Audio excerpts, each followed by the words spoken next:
آقا دیسک کار کرده فنیکس، بریم باش برش بزنیم. پورسلان 2 سانتی.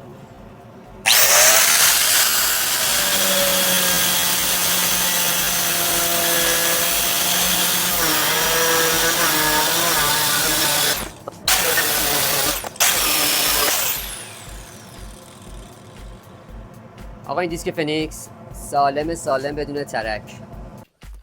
سوال بیشتر اوستاکارا، سنگکارا، سرامیکارا از ما اینه که آقا چه دیسکی بخریم که هم باهاش سرامیک کار کنیم هم گرانیت.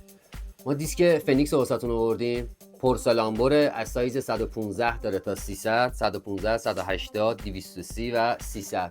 هم سرامیک پورسلان واسهتون میبره هم گرانیت. چه ضخامت یک باشه چه دو واسش فرقی نمیکنه، یعنی فارسی هم راحت میتونید ببرید.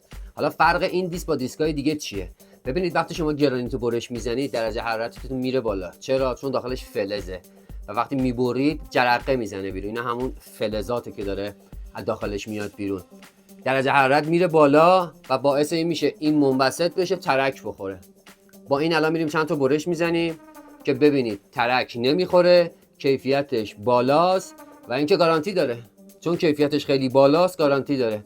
تا میلیمتر، یعنی از میلیمتر اول تا میلیمتر آخر به هر دلیلی سیاه بشه، ترک بخوره، لب پر بشه، ما این ازتون میگیریم، یه دیسک نو بهتون تقدیم میکنیم. و اینکه گارانتیش هم میرید فروشگاه ما میدید عوض میکنید، احتیاج به شرکت رفتن و اینا هم نداره، خیلی راحت. بریم یه برش بزنیم ببینیم کیفیتش چجوریه. آقا این دیسک فنیکس، بریم باش گرانیت ببریم.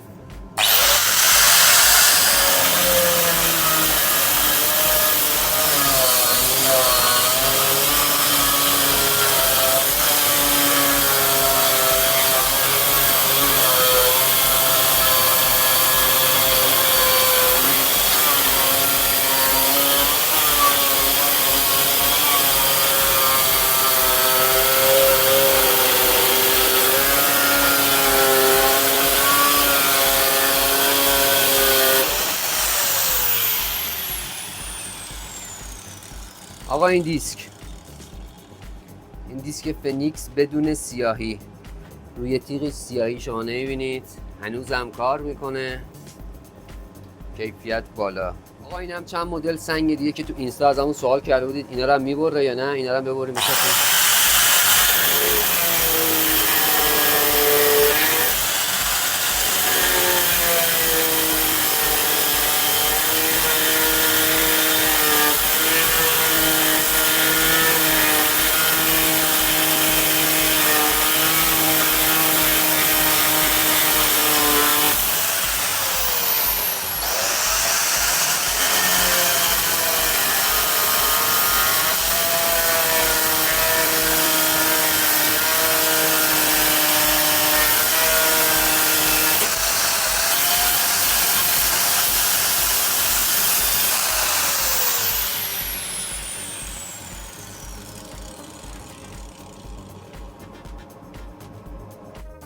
کیفیت تیغه رو که دیدید، این هم تیغه که کار کرده، به هیچ وجه نه ترک داره نه سیاه شده نه لب‌پری روشه.